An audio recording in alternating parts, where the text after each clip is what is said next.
अस्सलाम वालेकुम व्यूअर्स, उम्मीद करती हूँ कि आप सब खैरियत से होंगे। राबिया हसन के साथ 9th bio chapter number 4 cells and tissues.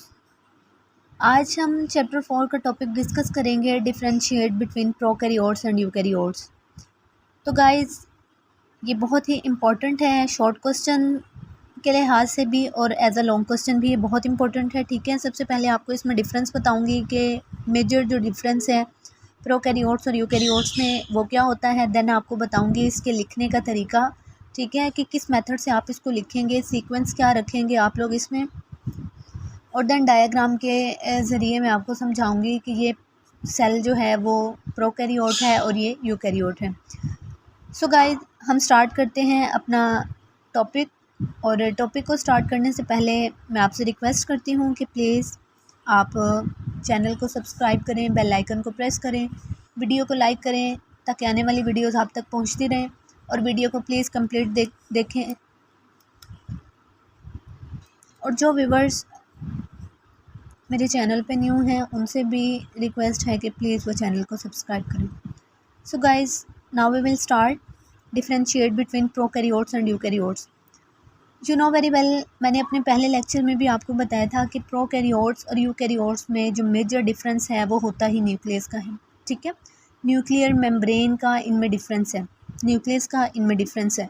Pro का मतलब होता है बिफोर, ठीक है, प्रो वर्ड है, एंड कैरियोट्स, ठीक है, प्रो जो वर्ड है इसका मतलब होता है बिफोर, मतलब कि न्यूक्लियस से बनने से पहले वाले सेल। ठीक है, एंड यूकैरियोट्स, ये जो इसमें ई और यू है इसका मतलब होता है ट्रू, मतलब कि प्रोमिनेंट और परफेक्ट क्लियर न्यूक्लियस, ठीक है, जिसको हम साफ देख सकते हैं, या प्रोमिनेंट न्यूक्लियस, उसको हम कहते हैं यूकैरियोटिक सेल। तो प्रोकैरियोट्स और यूकैरियोट्स में डिफरेंस ही इस चीज़ का है कि ऐसा सेल जिसके अंदर न्यूक्लियस जो है वो प्रोमिनेंट नहीं प्रेजेंट होता, क्लियर नहीं होता, ठीक है, वाजिया नहीं होता, उनको हम कहते हैं prokaryotic cells. And eukaryotic sales वो सेल्स होते हैं जिनमें न्यूक्लियस जो है वो क्लैरिटी से प्रेजेंट होता है विद न्यूक्लियर मेम्ब्रेन, और क्लियर होता है, प्रोमिनेंट होता है। ठीक है, so guys, now we will start that. Prokaryotes में आप पॉइंट वाइज क्वेश्चन को अटेम्प्ट करेंगे। ठीक है, यहाँ पे देखें जी, आपके लिए मैंने यहाँ पे बनाए हैं। सो जी गाइस, ये देखें, ये क्वेश्चन इस तरह से अटेम्प्ट करना है आपने फर्स्ट ऑफ ऑल। ठीक है, ये आप लोगों के लिए मैंने क्वेश्चन को राइट किया है। फर्स्ट ऑफ ऑल प्रोकैरियोट्स में आप इस तरह से पॉइंट्स बनाएंगे। ठीक है, डिफरेंट पॉइंट्स हैं, एक साइड पे आप लिखेंगे प्रोकैरियोट्स एंड देन यूकैरियोट्स, फिर आप इनमें डिफरेंट पॉइंट्स के बारे में आप इनका बताएंगे, जैसे कि nucleus, chromosomes, organelles, ribosome, size and cell wall. ठीक है, तो जी ये देखें जी, first of all prokaryotes and eukaryotes, ठीक है, इनमें न्यूक्लियस का डिफरेंस आता है। फर्स्ट ऑफ ऑल आप यहाँ पे लिखेंगे कि prokaryotic cells do not have prominent nucleus, मतलब कि ऐसे सेल्स जिनमें प्रोमिनेंट न्यूक्लियस या क्लियर न्यूक्लियस नहीं प्रेजेंट होता उनको हम प्रोकैरियोट्स कहते हैं। ठीक है, और यूकैरियोट सेल्स ऐसे होते हैं जिनमें प्रोमिनेंट न्यूक्लियस प्रेजेंट होता है, तो eukaryote cells have prominent nucleus. ठीक है, ये एक डिफरेंस हो गया। उसके बाद आपने इसमें डिफरेंस लिखना है क्रोमोसोम्स का। ठीक है, क्रोमोसोम में आप लिखेंगे कि जो प्रोकैरियोट्स का क्रोमोसोम होते हैं ना, हमारे पास प्रोकैरियोट्स में प्रेजेंट क्रोमोसोम्स होते हैं, वो सिर्फ और सिर्फ डीएनए से मिलके बनते हैं।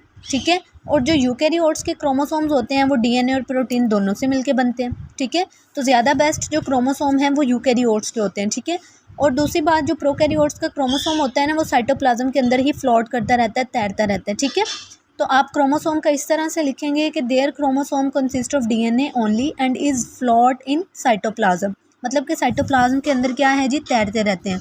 जबकि यूकैरियोट्स में their chromosomes consist of DNA and protein only. ठीक है, उसके बाद आप इसमें ऑर्गेनेलिस का डिफरेंस बताएंगे कि जो प्रोकैरियोट्स में जो ऑर्गेनेलिस प्रेजेंट होती हैं वो मेम्ब्रेन बाउंडेड ऑर्गेनेलिस नहीं होती, जबकि यूकैरियोट्स में जितनी भी ऑर्गेनेलिस प्रेजेंट होती हैं वो तमाम के तमाम क्या होती हैं, मेम्ब्रेन बाउंडेड ऑर्गेनेलिज होती हैं। अच्छा जी, अब वो कौन सी ऑर्गेनेलिज हैं जो कि मेम्ब्रेन बाउंडेड नहीं है, हमने पीछे पढ़ा था, जैसा कि राइबोसोम जो है वो बाउंडेड, मेम्ब्रेन बाउंडेड ऑर्गेनेली नहीं है, इसी वजह से ये प्रोकैरियोट्स और यूकैरियोट्स दोनों में प्रेजेंट होती है। जबकि यूकैरियोट्स में तमाम ऑर्गेनेलिज जो हैं वो मेम्ब्रेन बाउंडेड होती हैं, for example mitochondria, Golgi apparatus, nucleus. ठीक है, ठीक है, तो माइटोकॉन्ड्रिया, गोल्जी अपरेटस वगैरह ये आ जाती हैं हमारे पास यूकैरियोट्स में। देन आप इसमें डिफरेंस लिखेंगे राइबोसोम्स का, ठीक है।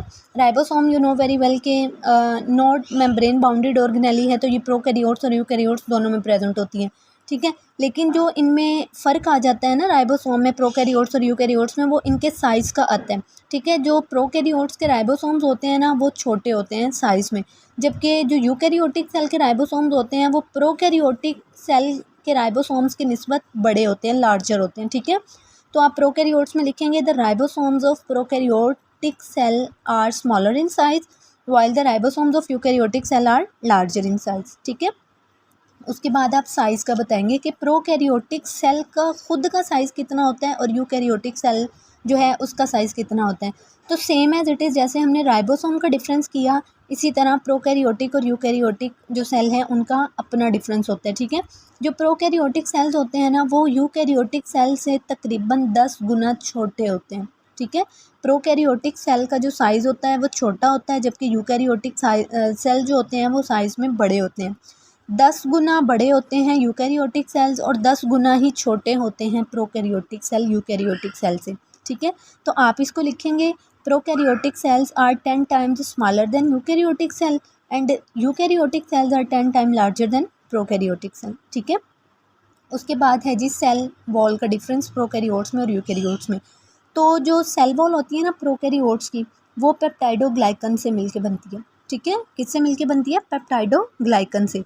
और जबकि आप अगर यूकैरियोटिक सेल देखें तो आप जानते हैं कि प्लांट्स और फंजाई जो हैं हमारे पास वो यूकैरियोट सेल्स हैं, इसलिए इनमें जो कंपोजिशन है सेल वॉल की वो भी डिफरेंट है। प्लांट्स की जो सेल वॉल होती है वो सेलुलोज से मिलके बनती है, जबकि हमारे पास फंजाई की जो सेल वॉल है वो काइटन से मिलके बनती है, ठीक है। तो सेल वॉल जो है यूकैरियोट्स में प्लांट्स की अगर बात करें तो सेलुलोज से मिलके बनेगी, और अगर काइटन की बात करें, फंजाई की बात करें, तो वो काइटन से मिलके बनती है। जबकि अगर आप प्रोकैरियोट्स में देखें तो प्रोकैरियोट्स के जितने भी मेंबर्स हैं हमारे पास, जितने भी सेल्स हैं, उनकी जो सेल वॉल है वो किससे? पेप्टाइडोग्लाइकन से मिलके बनती है, ठीक है। तो गाइज आप लिखेंगे the cell wall of prokaryotic cells are made of peptidoglycan and the cell wall of eukaryotic cells are made of cellulose in plants and fungi with chitin, ठीक है। तो दोबारा से आप लोग देख लें जी, प्रोकैरियोट्स और यूकैरियोट्स में डिफरेंस सबसे पहले न्यूक्लियस का है, जो कि प्रोमिनेंट जिसमें होगा वो यूकैरियोटिक है, और अगर प्रोमिनेंट नहीं है तो वो प्रोकैरियोटिक है, ठीक है। क्रोमोसोम जो हैं यूकैरियोटिक है वो डीएनए और प्रोटीन दोनों से मिलकर बने होते हैं, जबकि प्रोकैरियोट्स का जो क्रोमोसोम होते हैं वो सिर्फ और सिर्फ डीएनए से मिलके बनते हैं, और वो क्या करते हैं जी, साइटोप्लाज्म में तैर रहे होते हैं, ठीक है। ऑर्गेनेलीज इसमें तमाम की तमाम बाउंडेड होती हैं, यूकैरियोटिक सेल में मेम्ब्रेन बाउंडेड, जबकि प्रोकैरियोट्स में मेम्ब्रेन बाउंडेड ऑर्गेनेलीज प्रेजेंट नहीं होती। राइबोसोम प्रोकैरियोट्स के छोटे होते हैं साइज़ में, जबकि राइबोसोम जो हैं यूकैरियोटिक सेल के वो बड़े होते हैं साइज़ में। सेल का जो खुद का साइज़ है प्रोकैरियोटिक सेल का वो 10 टाइम्स स्मॉलर होता है यूकैरियोटिक सेल से, और जो यूकैरियोटिक सेल के जो साइज़ होता है वो 10 टाइम लार्जर होता है प्रोकैरियोटिक सेल से। सेल वॉल जो है प्रोकैरियोट्स में तमाम के तमाम वो पेप्टाइडोग्लाइकन से मिलके बनती है, और अगर आप प्लांट्स में यूकैरियोटिक सेल की प्लांट्स में बात करें तो वो सेलुलोज से मिलके बनती है, और फंजाई की बात करें तो वो काइटन से मिलके बनती है, ठीक है। तो यहाँ पे आप लोग देख लें, मैं आपको डायग्राम के ज़रिए भी इसको समझा दूँ। बुक में भी यही पॉइंट्स दिए हुए हैं उन्होंने, ठीक है। ये डायग्राम उन्होंने एक जनरल प्रोकैरियोटिक सेल की डायग्राम बनाई हुई है। यहाँ पे देखिए सबसे पहले उन्होंने सेल वॉल बनाया हुआ है, ठीक है। सेल वॉल हमारे पास हमने किस पढ़ा था कि ये किससे मिलके बनती है, तो सेल वॉल हमारे पास किससे? पेप्टाइडोग्लाइकन से मिलके बनती है, ठीक है। सेल मेम्ब्रेन इसमें बताई हुई है, प्लाज्मिड का जिक्र किया हुआ है। तो प्लाज्मिड बेसिकली हमारे पास क्या है? प्लाज्मिड हमारे पास एक्स्ट्रा क्रोमोसोमल डीएनए होता है, मतलब कि एक्स्ट्रा क्रोमोसोमल डीएनए प्रेजेंट होता है हमारे पास प्रोकैरियोटिक सेल में। और जो सेल का अपना डीएनए होता है वो तो प्रेजेंट होता है, लेकिन उसके साथ एक एक्स्ट्रा डीएनए भी प्रेजेंट होता है जिसको हम extra chromosomal DNA that is called plasmid कहते हैं, ठीक है। राइबोसोम्स यहाँ पे दिए हुए हैं, और फ्लैजिलम मतलब कि सेल के जो मूवमेंट के लिए हमारे पास यूज़ हो रहा है वो फ्लैजिलम है। तो ये एक जनरल सा प्रोकैरियोटिक सेल बताया हुआ है। और अगर आप बात करें यहाँ पे, मैंने आपको पिछले लेक्चर में डायग्राम्स बना के दिखाई थी प्लांट सेल की और एनिमल सेल की, ठीक है। वो हमारे पास क्या थे? वो हमारे पास यूकैरियोटिक सेल थे। तो यहाँ पे भी ये देखें, बुक में हमारे पास ये डिफरेंस दिया हुआ है, ये मैं आपको यहाँ से भी क्लियर कर दूँ। न्यूक्लियस यूकैरियोटिक सेल है prominent nucleus bounded by nuclear envelope, ठीक है, while prokaryotic cell do not have prominent nucleus. इनके जो क्रोमोसोम होते हैं वो डीएनए से मिलके बनते हैं, जो कि साइटोप्लाज्म के अंदर फ्लॉट करते रहते हैं उनके सेंटर में या फिर नियर सेंटर, ठीक है। और इस रीजन को जहाँ पे ये क्रोमोसोम वगैरह तैरते रहते हैं उस रीजन को हम न्यूक्लियोइड कहते हैं, ठीक है। अगर आप सेल ऑर्गेनेलिस की बात करें तो यूकेरियोटिक की जो सेल ऑर्गेनेलिस होती हैं वो तमाम के तमाम मेम्ब्रेन बाउंडेड होती हैं, जबकि प्रोकैरियोट्स में देखें तो वहाँ पे क्या होती हैं जी, मेम्ब्रेन बाउंडेड ऑर्गेनेलिस नहीं होती, ठीक है। सेल साइज़ की बात करें तो यूकेरियोटिक का जो सेल साइज़ है हमारे पास वो ग्रेटर होता है 10 टाइम्स और बड़ा होता है, मतलब कि और जो प्रोकैरियोट्स हैं वो साइज़ में छोटा होता है, ठीक है। सेल वॉल की बात करें तो प्रोकैरियोट्स में क्या है जी, पेप्टाइडोग्लाइकन से मिलके बनती है। और इनमें अगर आप यूकेरियोटिक सेल की बात करें तो सेलुलोज प्लांट्स की सेलुलोज से मिलके बनती है और फंजाई की काइटिन से, ठीक है। और तमाम प्रोकैरियोट्स की जो सेल है हमारे पास सेल वॉल जो है वो पेप्टाइडोग्लाइकन से, मतलब कि पेप्टाइडोग्लाइकन से मिलके बनती है। और पेप्टाइडोग्लाइकन क्या है, हमारे पास पॉलीमर्स होते हैं अमाइनो एसिड्स और शुगर के, ठीक है। तो ये देखें जी डायग्राम, ये डायग्राम मैंने उस दिन आपको बताई थी प्लांट सेल अल्ट्रा स्ट्रक्चर में, जिस दिन मैंने आपको बताया था। तो ये देखें जी, ये हमारे पास एक प्लांट सेल है जिसमें हमने क्या पढ़ा कि ये हमारे पास सेंट्रल न्यूक्लियस है जो कि क्या है, मेम्ब्रेन बाउंडेड है। यहाँ पे आपको जितनी भी ऑर्गेनेलिज नज़र आ रही हैं तमाम की तमाम मेम्ब्रेन बाउंडेड ऑर्गेनेलिज हैं। तो ये हमारे पास क्या है, एक ट्रू यूकेरियोटिक सेल है, ठीक है। गोल्जी अपरेटस को देख लें आप, कम्प्लेक्स को, न्यूक्लियस देखें, वैक्यूल देखें, रफ एंडोप्लाज्मिक रेटिकुलम है, ठीक है, माइटोकॉन्ड्रिया है हमारे पास और राइबोसोम्स हैं, ठीक है। तो ये हमारे पास इसी तरह अगर आप प्लांट सेल की बात करें तो यहाँ पे भी हमारे पास क्या है, तमाम की तमाम जो ऑर्गेनेलिज हैं वो मेम्ब्रेन बाउंडेड है। So guys I hope so कि आपको ये लेक्चर क्लियर हो गया होगा। उम्मीद करती हूँ कि इंशाल्लाह आपको ये लेक्चर बहुत अच्छे से समझ आया होगा।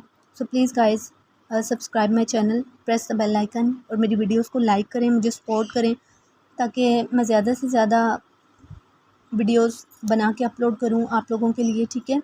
और इतना प्यार देने का बहुत शुक्रिया, दुआ में याद रखिएगा। मिलते हैं नेक्स्ट लेक्चर के साथ नेक्स्ट वीडियो में, तब तक के लिए फ़ी अमानिल्लाह, अल्लाह हाफ़िज़।